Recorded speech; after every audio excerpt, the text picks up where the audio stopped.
Olá, minha amiga, olá, meu amigo. Bom tê-lo novamente aqui no Pré-ENEM Online. E hoje, um tema extremamente interessante no contexto da constituição da crosta terrestre. Nós vamos fazer uma abordagem especial sobre rochas. E a primeira coisa que você tem que dominar é o seguinte: o que é uma rocha? Vamos à definição? Veja aí na tela. Rocha é um agregado natural formado por um ou mais minerais. Pelo amor de Deus, não me fale pedra, aqui é rocha. Agora veja bem aí na tela quais são os tipos de rochas. Nós temos 3 tipos. Primeiro tipo, rocha magmática, também chamada de ígnea. Magmáticas ou ígneas. Segundo tipo, são as rochas sedimentares. Terceiro tipo, rochas metamórficas. Vamos passar por cada um dos 3 tipos de rochas, de forma bastante detalhada, com bastante cautela, para você compreender todo este tema. Vamos lá então? Primeiro tipo de rocha, rocha magmática, também chamada de ígnea. Vamos lá? Como que essa rocha é formada? Ela é proveniente do resfriamento do magma. E veja bem, o resfriamento pode ser interno ou externo. Então acompanhe comigo na tela. Vamos lá. Resfriamento interno. O resfriamento interno dará origem à rocha magmática intrusiva. Interno, intrusiva, também chamado de plutônica. Segundo, é a rocha magmática que tem um resfriamento externo. É a magmática, portanto, extrusiva, também chamada de vulcânica. Veja bem, esses 2 tipos de rochas magmáticas são os mais recorrentes nas provas. Nós temos mais um, que é a hipoabissal, que não vem ao caso neste momento. Dando sequência, você está pensando, está muito abstrato. Eu quero ver onde que essas rochas são formadas. Então acompanhe comigo nessa tela.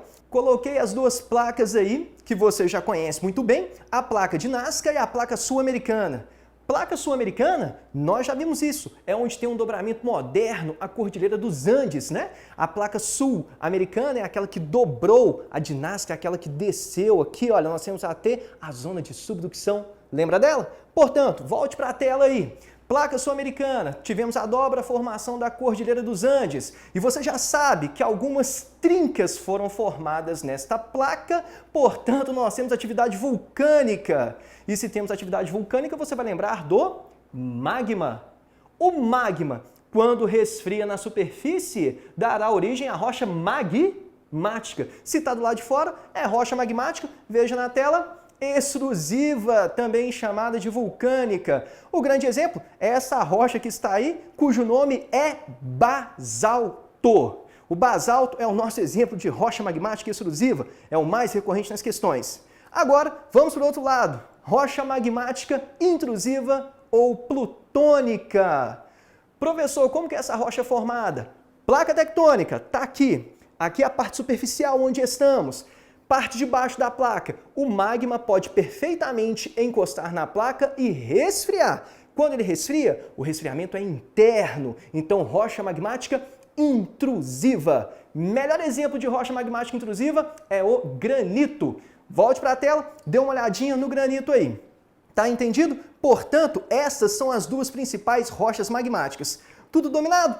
Vamos passar para a próxima então? Tá aqui, rocha sedimentar. Como que a rocha sedimentar é formada? Vamos lá, ela é proveniente dos sedimentos de outras rochas. Como assim? Vamos lá então. Nós temos sedimentos, esses sedimentos são depositados em algum lugar, depois de depositados, serão consolidados. Veja bem, essa consolidação pode ser chamada de litificação ou simplesmente cimentação. Os sedimentos serão colados.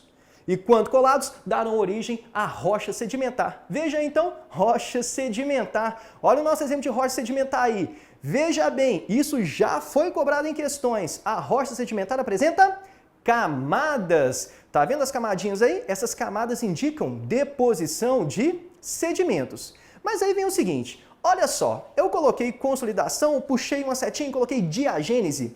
Pode aparecer na prova que o processo de formação da rocha sedimentar é simplesmente chamado de diagênese. Tá entendido?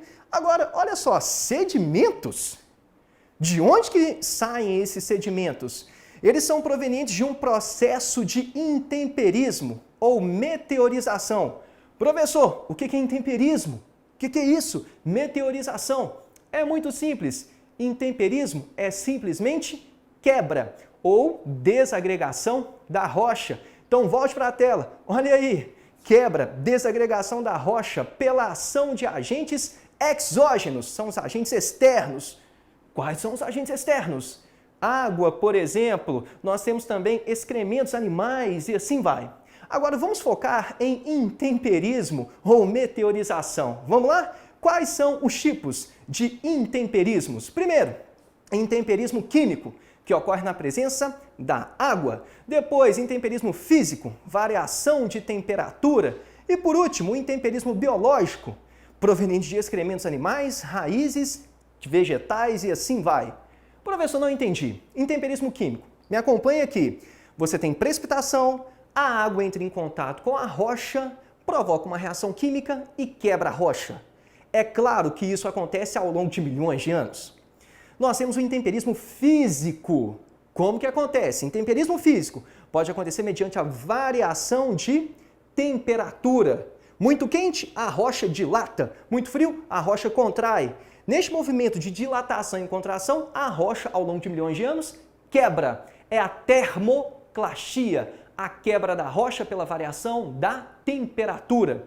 E o intemperismo, por último, biológico, acontece, por exemplo, quando as raízes expandem em contato com a rocha, pode pressionar a rocha, levando à quebra. É claro que isso acontece ao longo de milhões de anos, porque a planta morre e daí a raiz encolhe, a rocha fica menos pressionada e assim, ao longo de milhões de anos, isso pode levar à quebra da própria rocha. Tá entendido? Agora, olha essa figura, que coisa bacana. Nós temos aí o transporte de sedimentos que foram depositados em uma região oceânica, no mar aí.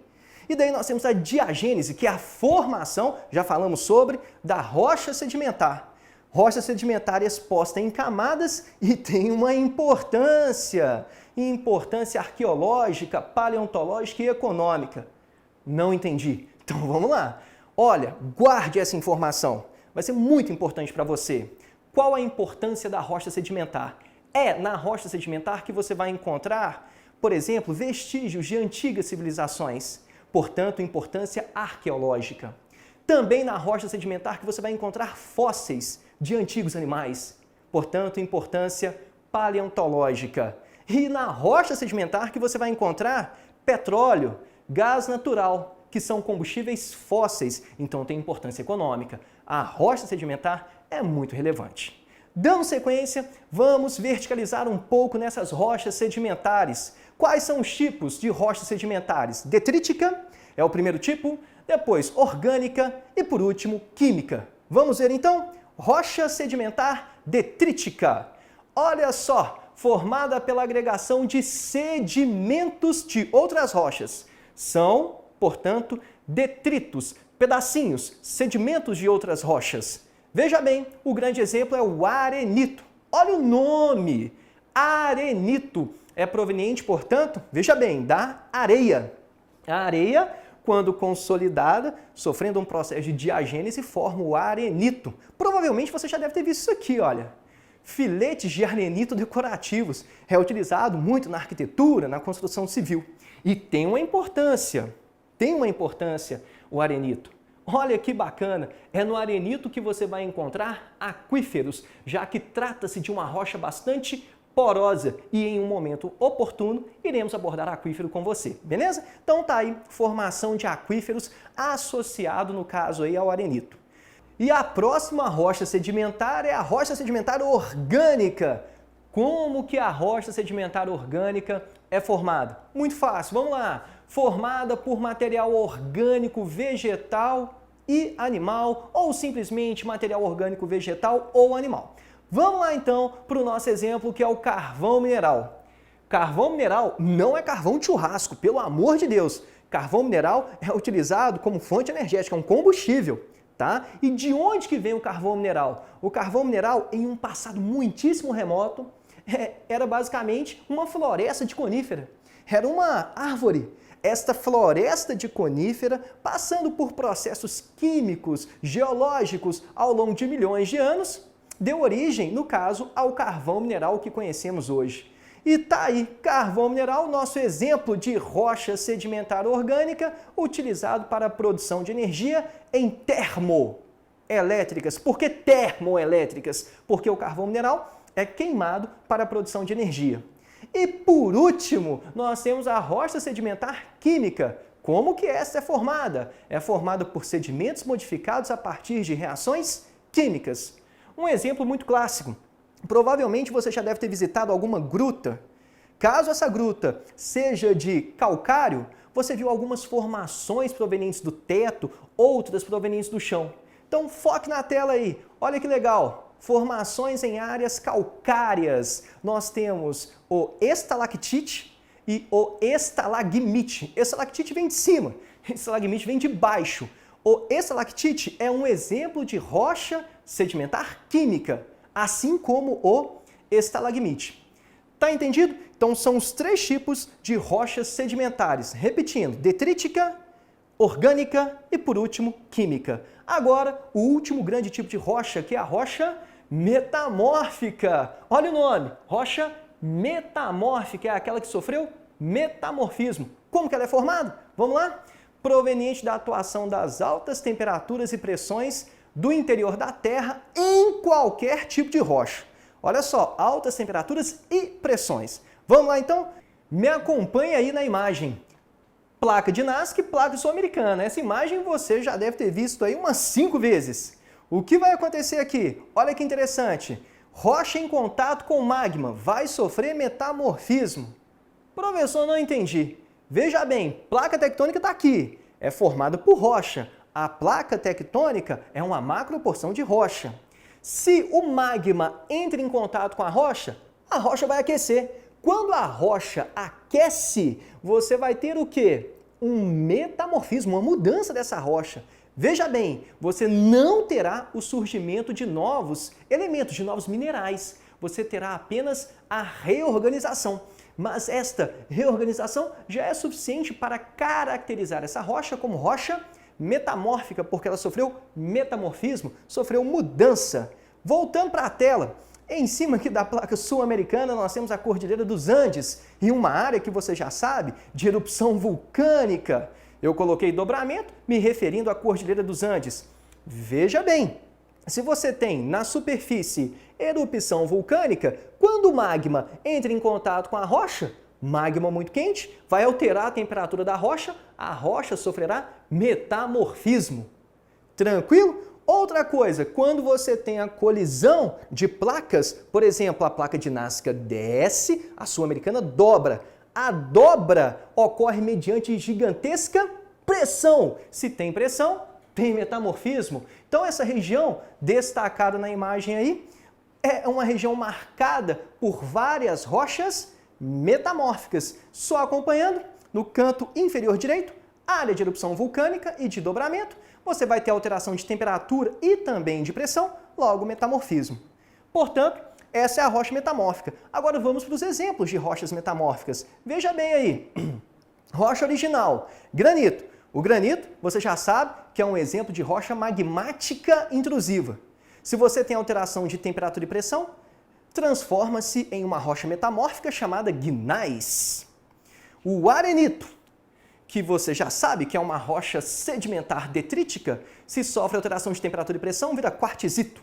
O calcário, que é uma rocha sedimentar, por muitos considerada uma rocha sedimentar química, às vezes por outros orgânica, quando entra em contato com uma temperatura elevada e com pressão elevada, transforma-se em mármore. Portanto, estas são os exemplos, os principais exemplos de rochas metamórficas. Agora, como que isso já foi cobrado no Enem? Veja bem, vamos lá?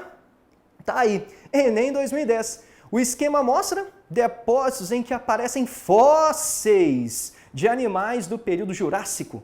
As rochas em que se encontram esses fósseis são...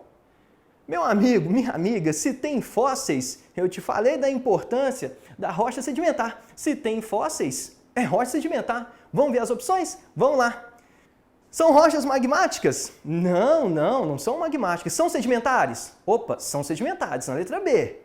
Pois os restos podem ter sido soterrados e litificados, colados com o restante dos sedimentos. Resposta letra B. Não pode ser a letra C, porque fala de magmáticas. Opa, a letra D fala de sedimentares, já que cada uma das camadas encontradas na figura simboliza um evento de erosão. Tá errado. Se você tem rocha sedimentar, quer dizer que você teve eventos de deposição, tanto é que você vai ter camadas. Lembra que as rochas sedimentares são representadas com camadinhas? Então tá aí. E por último, letra E, metamórficas. Tá errado, é uma rocha sedimentar. Tá aí. Terminamos esse período aí que estudamos as rochas. Na próxima aula daremos continuidade com o ciclo das rochas. Agora você já sabe, é com você. É fazer as atividades pertinentes a este tema, procurar nossa monitoria online caso exista alguma dúvida, rever a aula também. Tá aí, um abraço, espero que tenham gostado. Tchau, tchau, até mais.